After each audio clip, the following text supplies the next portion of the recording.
De verbouwing wordt van een middag officieel afsluiten met het plaatsen van de originele wannen op de spits, troch de wethouder. Dit is zeker een heel bijzondere klus op een heel bijzondere hoogte, 44 meter hoog, hadden ze me verteld.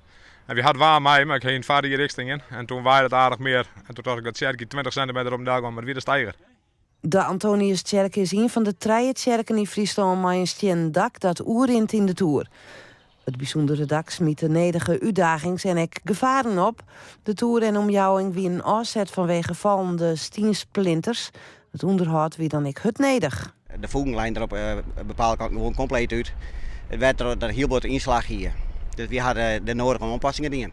De Jedderekosters Fijke en Henny van der Veen bezegen het tafereel van een veilig afstandje op de Groen.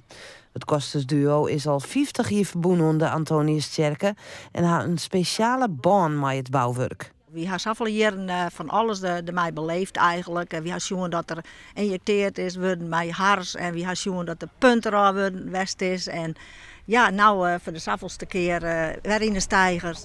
Dan zien we hoe het er worden is. En hier zien in ieder geval nog een mooi scherm maken natuurlijk. En dan kunnen we van alle kanten weer goed bezien.